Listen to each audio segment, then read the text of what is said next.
Kashi news channel, सच है तो बोलेगा। गाजीपुर पहुंचे उत्तर प्रदेश सरकार के राज्य मंत्री दयाशंकर मिश्र दयालु ने विभिन्न समसामयिक मुद्दों पर अपने विचार रखे। इस दौरान उन्होंने समाजवादी पार्टी के अध्यक्ष अखिलेश यादव के अहिर रेजिमेंट बनाने संबंधित बयान, विशेष सारांश संशोधन और बिहार के मुख्यमंत्री नीतीश कुमार से जुड़े एक घटनाक्रम पर प्रतिक्रिया दी।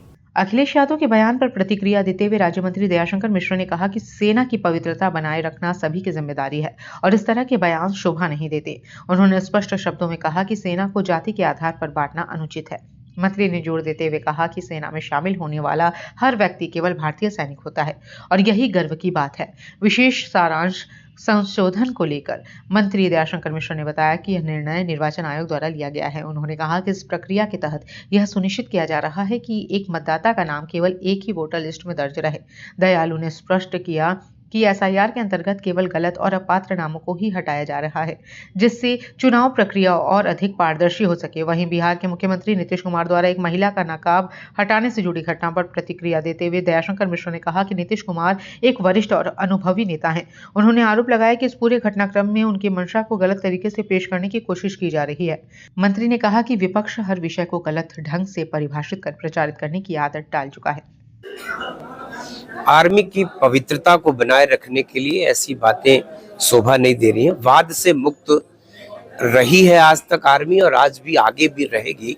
इस तरीके से जातियों में बांटना आर्मी के, मैंने कहा ना, उसकी शुचिता और उसकी पवित्रता ये दोनों बनी रहे और हर देश के नागरिक को अधिकार है आर्मी में जाके देश की सेवा करने का।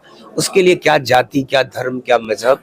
तो हिंदुस्तान की आर्मी में सिर्फ भारतीय सैनिक, सिर्फ हिंदुस्तानी और भारतीय बन के लोग शामिल हो, ये हमारे लिए ज्यादा फख्र की बात है। अग्निवीर का मजाक उड़ाने वाले और इसकी आलोचना करने वाले लोगों के मुंह पे तमाचा है कि अग्निवीरों के लिए देश की न जाने कितनी प्रकार की नौकरियां उनका इंतजार कर रही हैं और वो जो उन्होंने 4 साल ट्रेनिंग करके बिताया है, वो इन नौकरियों में उनके लिए 50% का रिजर्वेशन मुझको लगता है कि सबसे बड़ी उनके लिए तोहफे के रूप में है।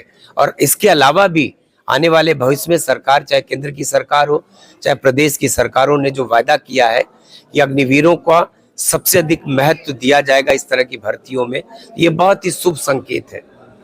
देखिए, एसआईआर का निर्णय, इस देश की एक संवैधानिक संस्था है निर्वाचन आयोग, ये निर्वाचन आयोग का फैसला है और संजय सिंह जी हो चाहे देश में तमाम लोग इसके जो आलोचना कर रहे हैं, उन लोग को पता नहीं कि समय समय पर, जैसे उत्तर प्रदेश में 2003 में एसआईआर हुआ था, पुरानी वोटर लिस्ट जिसको संशोधित किया गया होगा, जिसको फिर से परिवर्तित और परिवर्धित किया होगा, वर्तमान में भी फिर से एक बार परिवर्धन की और उसके कहते हैं ना कि उसको और पारदर्शिता के साथ काम करके उसको बड़ी ही ईमानदारी से एक ऐसी वोटर लिस्ट बनाने का जो सोच है सरकार की, अपने निर्वाचन आयोग की, उसके जैसे आपने देखा कि 2003 से 25 तक न जाने कितने लोग की डेथ हो चुकी होगी, न जाने कितने लोग शहर छोड़ के दूसरे शहरों में चले होंगे, न जाने कितने लोग गांव से शहर चले गए नौकरियों के लिए। तो इस तरह का जो परिवर्तन हुआ है, इस तरह से स्थान का परिवर्तन हो,